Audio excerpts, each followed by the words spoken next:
물 마셨는데 호전 없고 10분 이상 간다. 병원에 빨리 오셔야 됩니다. 가슴 통증은 또 특이하게도 증상만으로 거의 한 90% 정도는 진단이 됩니다. 그리고 또 특이한 거는 가슴 통증으로 이제 제 외래 오신 분의 한 90%는 실제 심장 통증이 아니에요. 그러니까 심장 통증이 아닌 가슴 통증이 훨씬 많습니다. 가슴 통증인데 6개월 전부터 시작했고 정 가운데 약간 아래쪽에 있습니다. 크기는 손바닥보다도 조금 더 큰 크기고 빨리 걸으면 악화되고 쉬면은 괜찮아진다. 이게 굉장히 중요한 증세입니다. 그 다음에 통증뿐만 아니라 사실 저희들은 이제 위험 인자를 많이 봐요. 고혈압, 당뇨, 고지혈증이 있으면은 아무래도 심장병이 생기기가 쉽겠죠. 그래서 이 사람의 진단은 뭐냐면 협심증입니다. 협심증의 증세의 특징이 뭐냐?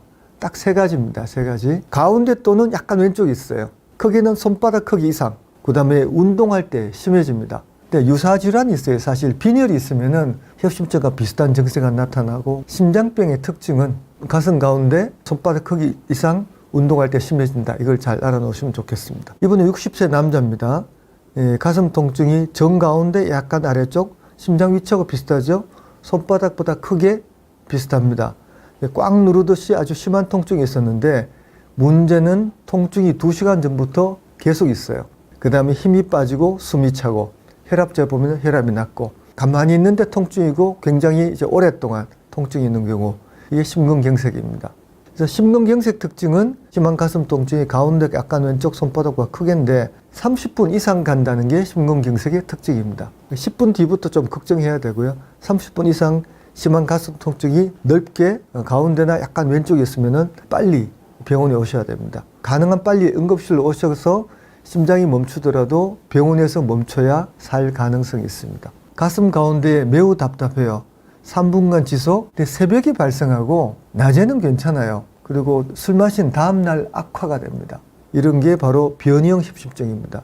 협심증 중에서 좀 이상해요. 전체 협심증의 한 5%를 차지하는데 이 협심증은 의사들도 잘 몰라요. 협심증은 혈관이 좁아져서 생기는데 이분은 그냥 찍으면은 정상이에요. 여기다가 에르고노빈이라는 약을 주입하면은 혈관이 가늘어지면서 완전히 막히게 됩니다. 이게 아침에만 일어납니다. 낮에는 혈관이 정상이니까 아무 통증이 없고 아침에는 그대로 막히니까 통증이 있고 이게 변이형 협심증인데 전형적인 가슴 가운데 약간 왼쪽에 있는 통증인데 새벽에는 아침에 생기고 추울 때 생기고 술 마시고 깰 때 이 공통점이 뭐겠어요? 혈관이 수축할 때예요. 이런 증세가 전형적으로 있으면 거의 한 70%, 80%는 변형 협심증인데 가끔 식도 역류가 비슷하게 있는 경우가 있습니다. 식도 역류는 근데 오후에도 생긴다. 이러면 식도 역류가 많고요. 이거를 사실 정밀 촬영을 해봐야 알 수가 있긴 합니다. 그 다음에 61세 여자 환자인데 가슴 통증으로 병원에 오시는 분의 대부분을 차지합니다. 특징이 가슴 가운데서 약간 왼쪽 2cm, 3cm 정도 왼쪽이 있고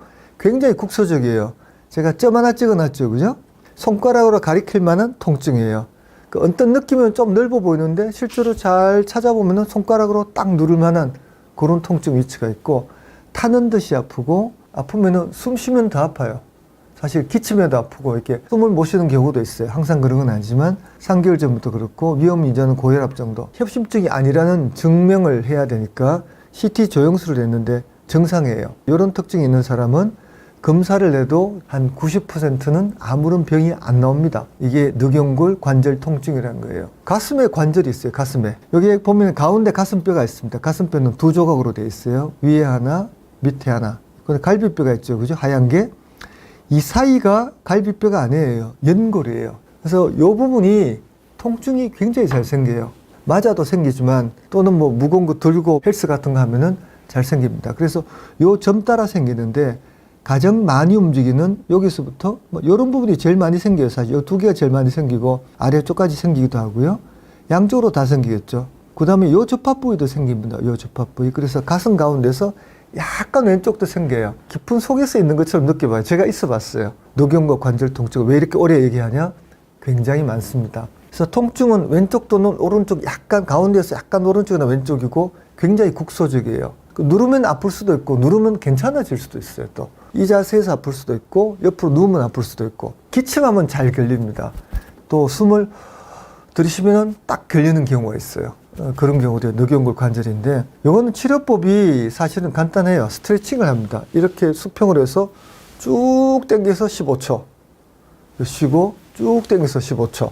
가슴 통증인데 그 다음 흔한 거 가슴 전체가 답답해요. 가슴 가운데 또 목에 뭐가 딱 걸린 것 같아요. 그리고 이게 한숨을 많이 쉽니다. 그리고 얘기가 숨을 쉬어도 이게 시원하지가 않아요. 그리고 시간이 굉장히 길어요.